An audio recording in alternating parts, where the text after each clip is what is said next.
जय श्री राधा कृष्ण। ओ मेरे बांके बिहारी, बीच भंवर में नैया हमारी, हमें शाम प्यारे जरूरत तुम्हारी। तेरा है भरोसा तेरा ही आसरा, इतना तो प्यारे तुम्हें भी पता है।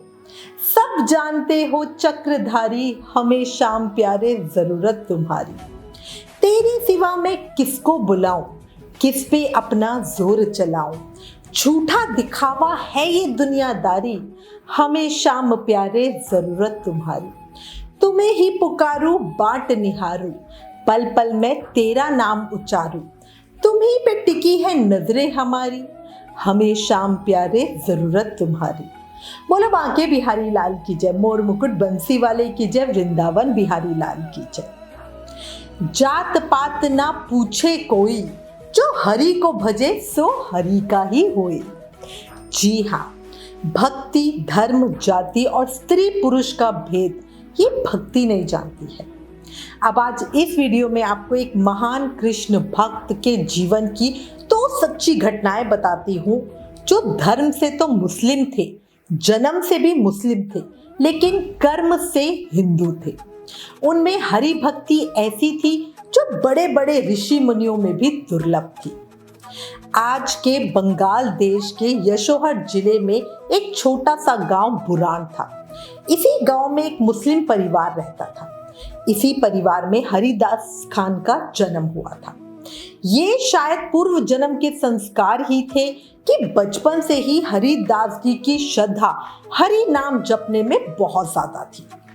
थोड़ा बड़ा होते होते उन्होंने राग ले लिया, घर छोड़ दिया और वन ग्राम के पास जंगल में एक कुटिया बनाकर रहने लगे। वो हर दिन 3 लाख हरि नाम का जाप करते और वो भी बड़ी ऊंची ऊंची आवाज में जाप करते थे। बहुत बड़ी बात होती है, अगर आप सोच के देखो 16 माला भी करना बहुत ज्यादा लगता है ना। कई बार जैसे एकादशी पे 32 माला 64 माला करनी हो तो उस दिन तो समझो कि आप पूरा दिन नाम जाप में ही हो, बट वो 3 लाख बार करते थे। 16 माला का मतलब है 1700-1800 बार भगवान का नाम लेना, है ना। और वो 3 लाख बार लेते थे, बहुत बड़ी बात है। अच्छा, 3 लाख बार नाम लेते तो लेते थे, वो भी जोर जोर से। सोचो गला कितना थक जाता है। चिल्ला चिल्ला के जब हम बोलते हैं हरे कृष्ण कृष्ण कृष्ण हरे हरे, हरे राम राम राम हरे हरे, हरे कृष्ण कृष्ण कृष्ण हरे हरे, हरे राम राम राम हरे हरे, मतलब इस तरह से जोर जोर से बोलना कितना जोर लगता है। और ये सिर्फ मैं मानती हूँ भक्तों के अंदर ही ताकत होती है जो वो इस तरह कर पाते हैं। और अच्छा, जोर जोर से बोलते क्यों थे, वो तो बड़ा ही दिल को छू लेने वाली बात है। एक बार किसी ने उनसे पूछा कि भाई जोर जोर से जाप करने का कारण क्या है, तो हरिदास जी बोले कि भैया ये हरि नाम बड़ा ही अलौकिक है, इसको सुनने मात्र से भी प्राणी को इस नर्क से, पृथ्वी लोक से मुक्ति मिल जाती है। मैं इसी कारण इसका जाप बहुत जोर जोर से करता हूँ, ताकि इस निर्जन वन में जितने भी जीव जंतु हैं, वातावरण में जितने ना दिखाई देने वाले कीट पतंगे हैं, सब इसको सुने और इस भव सागर से पार हो जाए। मतलब भाव देखो कि कितना सुंदर। अपना तो भला करना है, दुनिया का भी भला करना है, और ये होती है संतों की पहचान, है ना। अब देखो, जैसे फूल की खुशबू दूर तक अपने आप ही फैलती है, ऐसे ही हरिदास जी की ख्याति भी दिन ब दिन बढ़ती ही जा रही थी। उनकी ख्याति से कुछ लोग चिढ़ती भी थे, जिनमें रामचंद्र खान नाम के एक जमींदार थे। अच्छा, इन्होंने हरिदास जी की साधना और कीर्ति को नष्ट करने की साजिश रची। और क्या इन्होंने प्लान बनाया कि एक वैश्या को, एक प्रोस्टिट्यूट को धन का लालच दिया। अब देखो, वो तो इसी कर्म में थी, तो वैश्या तो धन की दीवानी होती है, उसने तुरंत ही हाथ कर दी। रूप और सौंदर्य की साक्षात मूर्ति उस वैश्या ने खूब सुंदर श्रृंगार किया और रात के समय हरिदास जी की कुटिया में पहुंच गई। लेकिन हमारे हरिदास जी तो भगवान की आराधना में लीन थे। हरिदास जी का मनोहर रूप देखकर वैश्या उन पर मुग्ध हो गई। देखो, एक तो उसका उद्देश्य भी ऐसा ही था कि उसको हरिदास जी को रिझाना था। दूसरे, हरिदास जी का तेजस्वी मुख, मुद्रा, उसके मन में काम का विकार आ गया। और होना भी स्वाभाविक है, क्योंकि जो हमारे ठाकुर जी के भक्त होते हैं ना, उनका तेजी मुख का अलग होता है, ठीक है। और हमारे हरिदास जी ब्रह्मचारी थे, तो उनमें तो एक तेज आना स्वाभाविक ही है। अब वो वैश्या निर्लज होकर निर्वस्त्र हो गई और रात भर हरिदास जी की समाधि भंग करने का प्रयास करती रही, लेकिन सफल नहीं हो सकी। सुबह होने पर उसने अपने कपड़े पहने और चलने को तैयार हुई, तो हरिदास जी की आंखें खुली और वो बोले, हे देवी, क्षमा चाहता हूँ, समाधि में होने के कारण आपसे बात नहीं कर सका। अब आप किस प्रयोजन के लिए आई थी, अब आप मुझे बताइए। अब वो वैश्य ने सोचा, दिन के समय तो मैं इनसे क्या ही बात करूं, इसलिए वो बिना कुछ बोले मुस्कुराकर बस चुपचाप चली गई। और इसी तरह, इसी प्रक्रिया में 3 रात तक लगातार इसी तरह निर्लज होकर वो कोशिश करती रही, पर सफल ना हो सकी। हरिदास जी अपने तप से डिगे नहीं, पर उस वैश्या के कानों में लगातार हरि नाम की आवाज गूंजने से उसका अंतकरण शुद्ध हो गया। हरिदास जी भगवत भजन में इतने लीन थे कि उनकी आंखों से आंसुओं की धारा बहती थी, और ये देख के वैश्या को आत्मग्लानि हो उठी। वो सोचने लगी कि ये साधारण साधु नहीं है, जो मुझ जैसी परम सुंदरी की उपस्थिति का आभास तक नहीं कर रहे हैं और अपने ही धुन में लीन है, तो जरूर ही इन्हें किसी अलौकिक आनंद की प्राप्ति हो रही होगी। जरूर इन्हें कुछ ऐसा आनंद मिल रहा होगा जिसके सामने संसार के सब रूप इनको फीके लग रहे हैं, वरना मैं इतनी परम सुंदरी यहाँ खड़ी हूँ, अगर इनके मन में जरा सा भी होता तो मेरी तरफ ही देखते। अब यही सारी बातें वैश्या के मन में बार बार चली जा रही थी।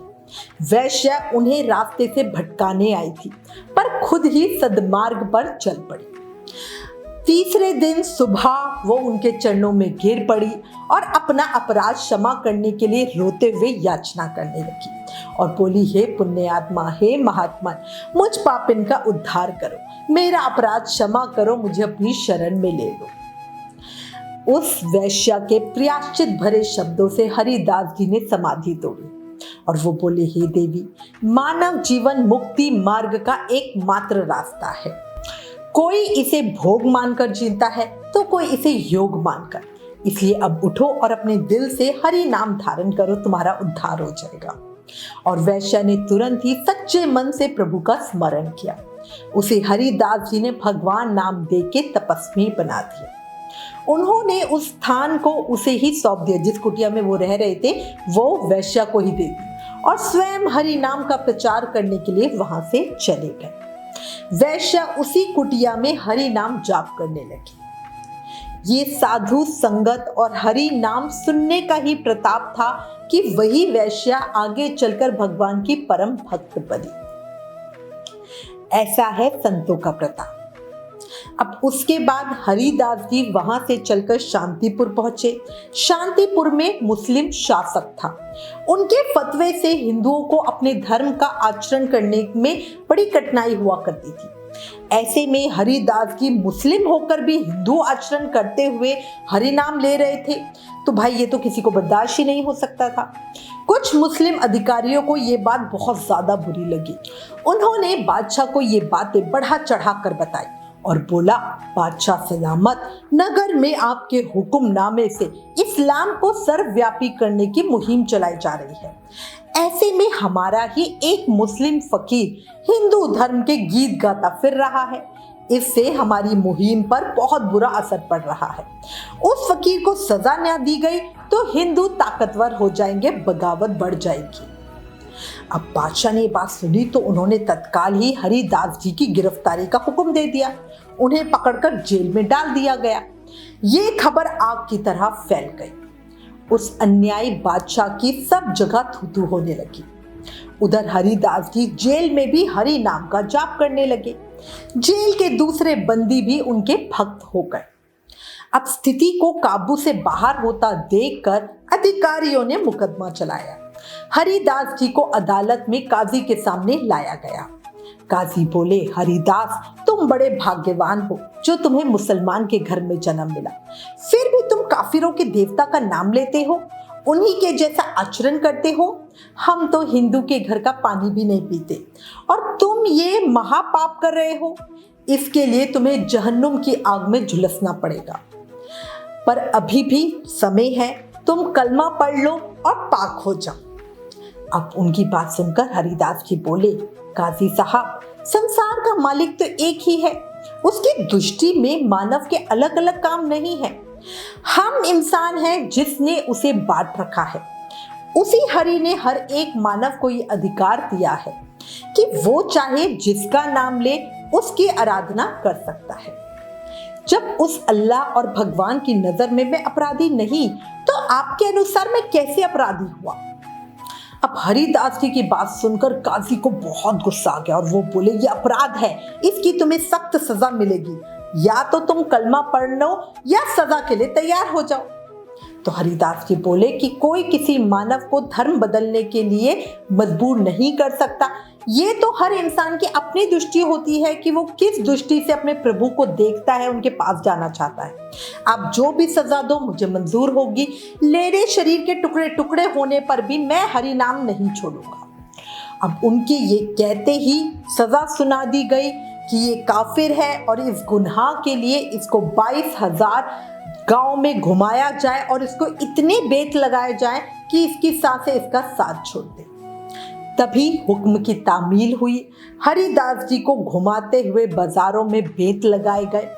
हरिदास जी हरि नाम में इतना लीन हो गए और अपने प्राण को उन्होंने केंद्र में स्थिर कर लिया।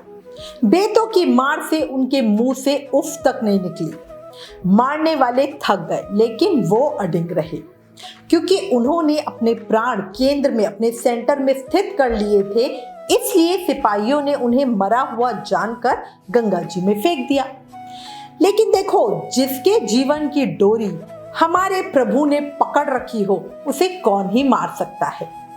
हरिदास जी चेतन होकर जीवित गंगा से बाहर निकल आए। अधिकारियों ने जब ये सुना तो बहुत डर गए और हरिदास जी के चरण पकड़ लिए और क्षमा याचना करने लगे। साधु तो क्षमाशील ही होते हैं। उसी समय कृष्ण रूप में स्वामी चैतन्य महाप्रभु नवद्वीप में हरि नाम की पावन सुधा बरसा रहे थे। हरिदास जी भी वहीं पहुंच गए और महाप्रभु के सानिध्य में हरि नाम लेते रहे। फिर महाप्रभु की आज्ञा से वो एक अन्य सन्यासी नित्यानंद जी के साथ नगर भर में हरि कीर्तन करते हुए घूमने लगे। फिर वो श्रीधामपुरी में आ गए और वहीं कुटिया बनाकर जीवन भर रहे।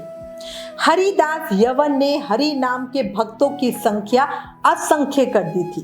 कितने ही उनके शिष्य थे।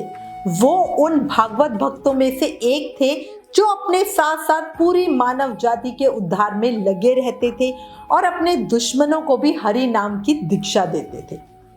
वहीं से हरि बोल आया था। हमारे चैतन्य महाप्रभु ने ही सबको बोला था, हरि बोल बोल, हरि बोल हरि बोल हरि बोल।